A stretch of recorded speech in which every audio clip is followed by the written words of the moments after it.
Hi, my name is Justine Shelton, and I want to thank you for joining me on the adventures of the traveling yoga mat. Today we're in front of the Sphinx in Egypt, near the Nile, out in Giza, and no jet lag to get here. And I wanted to be a little festive. I've always wanted black hair, so I took this opportunity to get a Cleopatra wig. I hope you enjoy the practice, and I hope you have a little bit of fun too.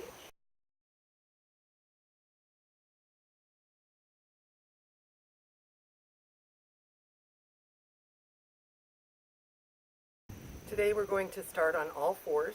If your knees are sore, you need some extra support, feel free to put a folded blanket down to kneel on.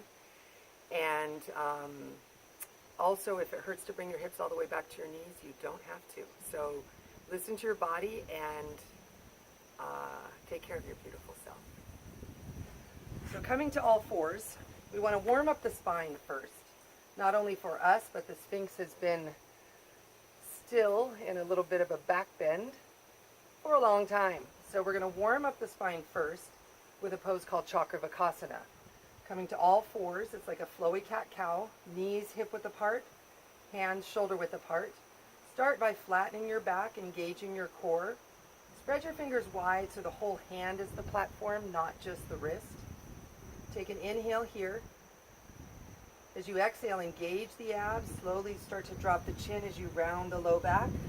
Release the elbows towards the floor and then the hips towards the heels. Letting your neck relax.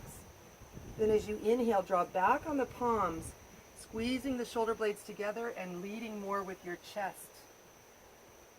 And then exhaling, abs in as you round and release back. Elbows and then hips. Coming forward again. Putting the center of your chest more forward than down.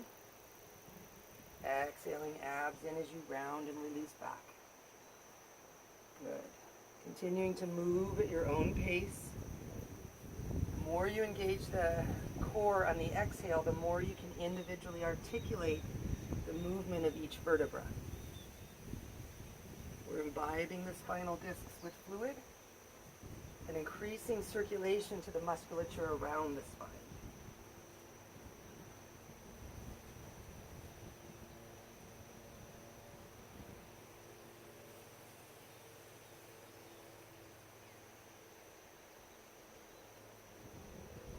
Good.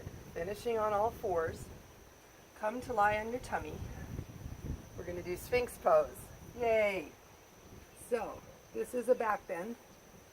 To begin with, rest on your forehead and just see, does it feel better to have your legs hip width apart or to take your legs wide with the toes out? There's not a right or wrong. It's what feels better for your body and your structure. I'm going to leave mine out. And then walk your arms forward and kind of crawl like you're trying to pull your spine longer. Less of a back bend is to have the elbows more in front of the shoulders, especially if you have stenosis or osteoarthritis in your low back. Or you can bring the elbows underneath the shoulders. From here, we're going to sink down a little bit into the shoulders. Don't move the elbows, but pull back on them to traction the spine. It's like you're trying to pull your heart forward. Then from there, we're going to press the elbows into the ground and draw the shoulders back. And take a few deep breaths here. You might allow the chin to relax down, letting that Sphinx get a little bit of a stretch in the back of his neck. And then maybe gently looking up. Taking a couple breaths here. The body of the Sphinx is a lion, so imagine you're pulling that lion heart through, letting it shine forward in front of you.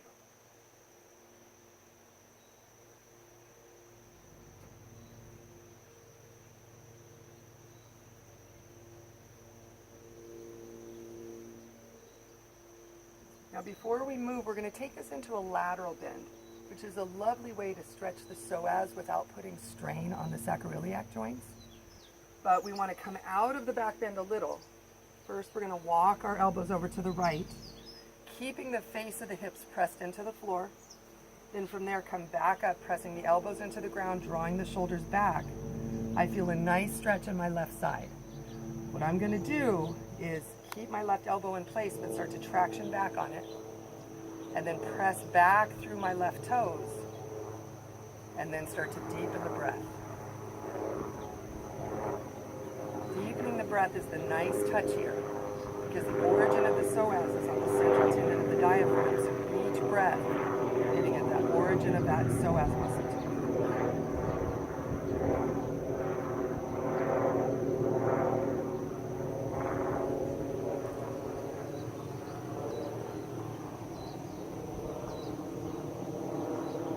From here, walk the elbows forward. Come to rest on your forehead again. I like to really feel this in between sides. If you rest your head, start to deepen the breath. Can you feel the difference between each side of your belly? I feel more spacious on my left side where we stretch that psoas muscle.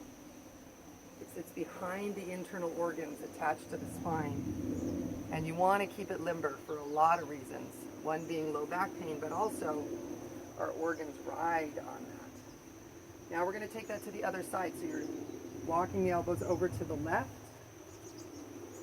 and then pressing the elbows into the ground, elongating the spine.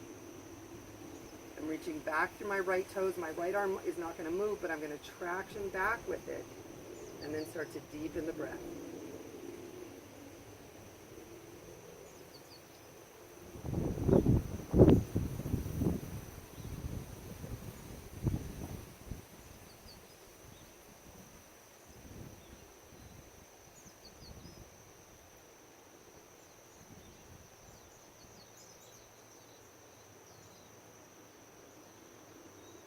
Make sure you're not holding tension in your jaw.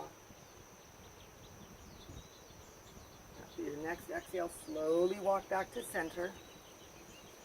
Come down onto the forehead for a moment. Just take a couple breaths. If you chose to keep your legs wide, go ahead and bring them back to about hip width. Bring the hands under the shoulders. We've been in a back bend for a while, so you want to really engage your core to come out safely. Pressing up to all fours, and we want to counter that back bend with a forward bend. We're going to go into child's pose. Knees could stay hip width or knees could go wide with the toes touching. Slowly sink the hips back towards the heels just as far as is comfortable. And then maybe you want to walk your arms forward. Maybe you prefer to make a shelf with your forearms for your forehead to rest.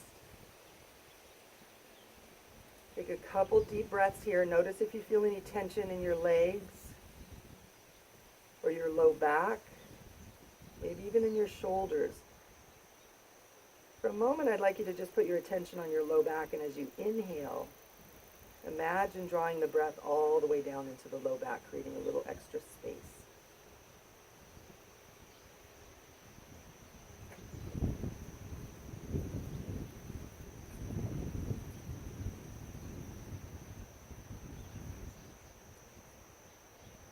When you're ready, with an inhale, come up to all fours.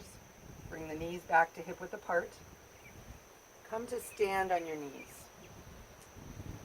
This is a pose that is focusing on axial extension, elongating the spine. It's good for core strength and also getting circulation into the shoulders. It reminds me a little bit of a call to prayer. So here we are in front of the Sphinx. We can imagine ourselves bowing to the Sphinx. I want you to be safe. So it takes a lot of core strength, and I'm going to show you an arm modification first. Then if you feel safe, you can add full arm sweeping. We're going to bow forward, but to have the arms all the way up, coming forward with them out like levers, puts a huge load on the lumbar. So we're going to sweep the arms. But the first time, I'm going to use my hands as a guide. So from all fours, you're going to inhale, raise your arms out and up. Exhale, abs in strongly. You're bowing forward with a flat back, hands to the floor, forehead comes down and touches, maybe hips move towards heels. Then to come up, you want to come up like you're coming up in a back bend. Draw the shoulder blades together as you inhale, lifting the chest away from the belly, sweeping the arms out and up. Then exhaling, bowing forward, either doing that same arm movement or letting the back of the hands come to the low back, forehead towards the floor, hips towards heels. Then inhaling, draw the shoulder blades together. Keep the chin tucked as you lift up with a nice long spine, reaching the arms out and up. Exhaling, abs in to protect your back as you bow forward with that long spine. Releasing the forehead and then the hips. Inhaling to rise. Squeeze the shoulder blades together, lifting up, lengthening through the crown of the head. Exhaling, abs in as you bow forward. Inhaling, coming up again. And then exhaling, bowing forward. Pausing for a moment. Bring the hands forward under your shoulders. With an inhale, come up to all fours. Slowly make your way to seated. From here, suppose we did actually have to travel to the Sphinx to get there. We might be lucky enough to take a barge up the Nile. So we're going to do boat pose. Rather than sitting way up on your sit bones, we're going to pull the belly in and slightly roll onto the lower tail or the upper tailbone. Keep the shoulder blades drawn together so that you're not collapsing and rounding the upper back. Maybe hug the knees together, pull the belly in to protect your back. This could be your boat pose right here. You might lift one leg or both legs. If you get any low back pain, come back out and you can come onto your back, hug the knees into the chest. But we're going for a barge. So the barge doesn't sit up high in the water. The barge is long. So here we're working our whole core, front and back, hugging that belly in, breathing deeply, just for like an hour. Then when you're ready, inhale, come back up. And we're going to make our way onto our backs, countering for that pose. That can be a little much on the low back. So you're going to come onto your back, hug the knees into the chest. And we'll do that a little repetitively with one hand on each knee. Inhale, move the knees and arms length away. Exhale, lift the pelvic floor, draw the belly in as you draw both knees into the chest. Inhale, knees move away, belly softens. Exhaling, abs in as you draw both knees into the chest. Inhale, knees move away, belly softens. Exhaling, knees to chest. Now we're going to get a little bit of movement in the hips. As you inhale, take the knees wide and away. And as you exhale, draw them wide and back to you. A couple more times like that. Inhaling wide and away. Exhaling wide and back to you. Inhaling wide and away. Exhaling wide and back to you. Now we're going to hold them there. Maybe keep them hip width. Maybe take them a little bit wider. You might even rock a little from side to side.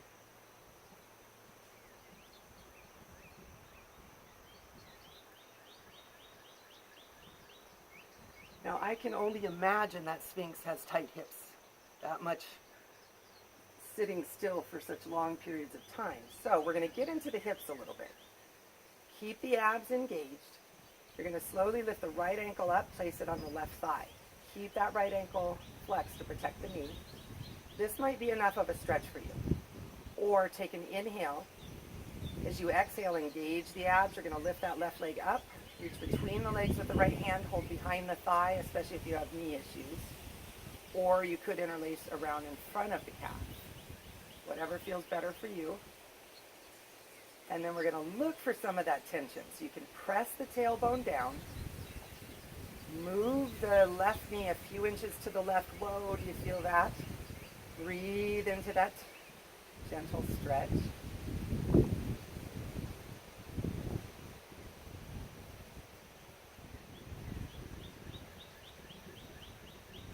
And then if you wanted, you could even start to do little circles or figure eights, just moving that left knee around, seeing if you find any tension. And if you do, whoa, pause there, breathe into it.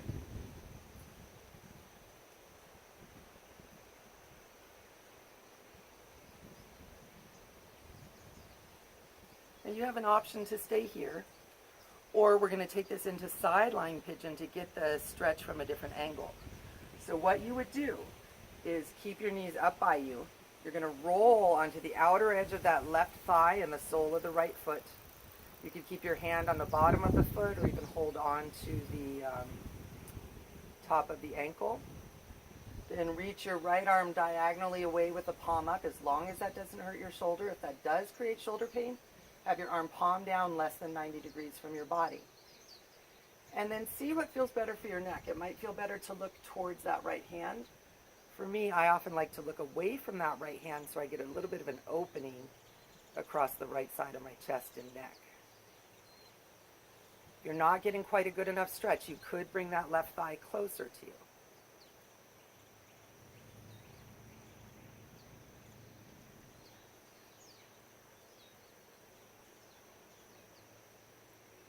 When you're ready, engage the abs, slowly come back down. And then you're going to set the left foot down, then the right. I like to feel the differences between sides, so draw your knees into your chest and take a couple deep breaths. Just see if you notice any difference between each hip.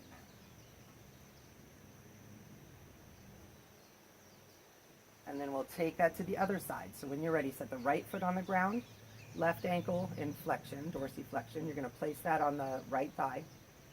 Take an inhale. You might just stay here, or if you want to go deeper, as you exhale, lift the right leg up. Ooh, I'm a little tighter on this side. Maybe interlace your fingers behind the thigh or in front of the shin of that right leg.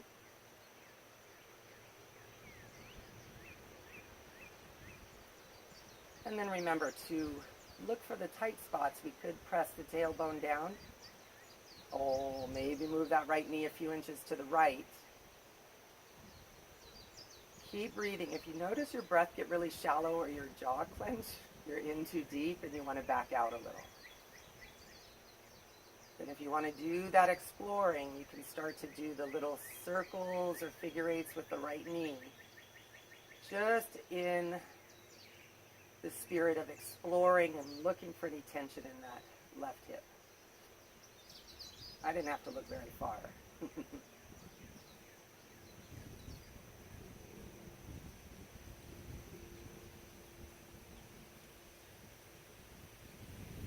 Now, if you chose to stay in this regular pigeon, feel free to, on the first side, feel free to do that here. Otherwise, if you went into the sideline pigeon, you're going to keep that right knee towards you. Let the right knee, outer right leg, and sole of the left foot go to the ground to the right. And then you're going to reach that left arm away if that feels okay. Palm up, you feel that nice opening across the chest. Or it could be palm down less than 90 degrees. Maybe you look towards the left hand, maybe you look towards the right. And then you could move that knee back and forth a little. Notice if there's any difference in the stretch on this side.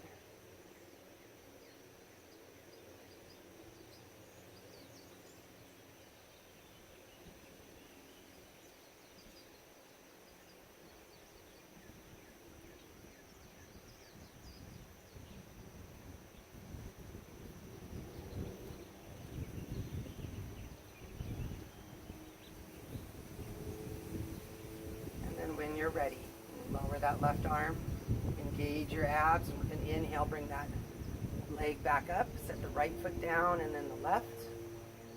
And again, just hug the knees into the chest. It's a nice way to kind of reset the back.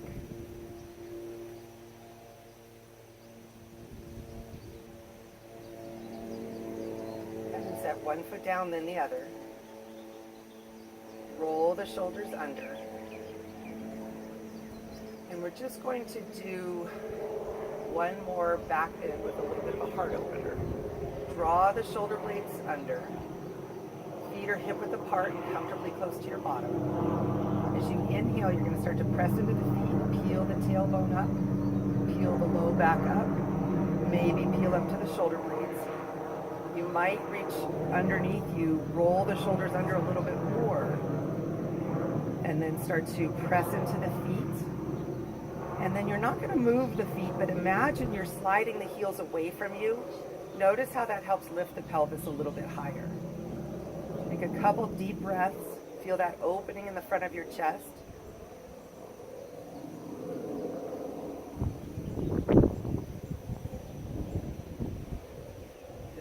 ready to come out, you're going to slowly release the arms. Bring the spine back down. I'm a big one for hugging the knees into the chest.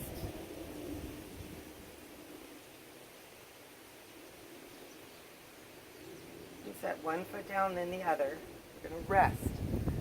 So it could be that you have your legs over a bolster or even up on a... Or, if it's comfortable, you can lie flat. Feet a little bit wider than hip width. Allow the legs to relax. Most people's legs will turn out a little. If it's comfortable for you, roll the shoulders under, palms facing up. And then you're imagining that you're back on that barge. Maybe even a big raft. Floating in the blue waters of the Nile. Warm sun shining down on you. Eyes are gently closed. There's a softness in the mouth. Spaciousness between the upper and lower teeth.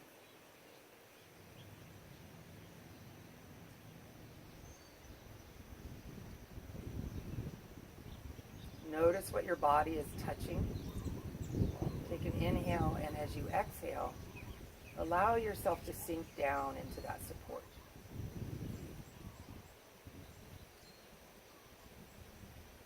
Grounded, held, supported.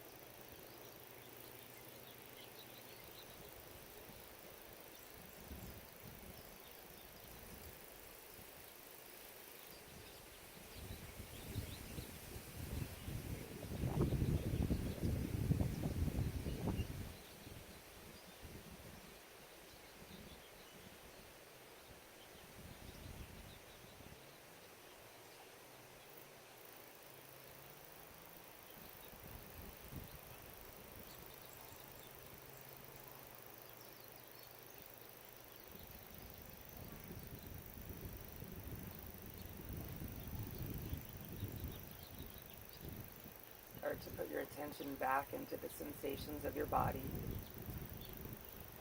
Noticing any air touching the wind or any air touching your skin.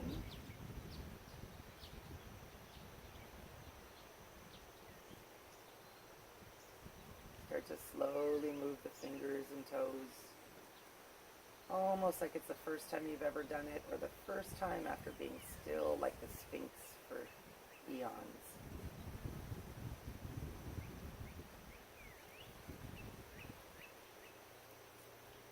Then when you're ready, slowly bend one leg, then the other. Draw the knees into the chest.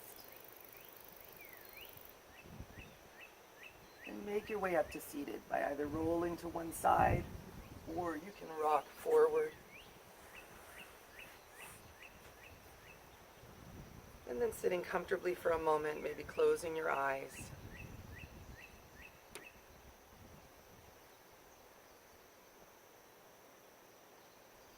Noticing how your body feels now compared to when we first began.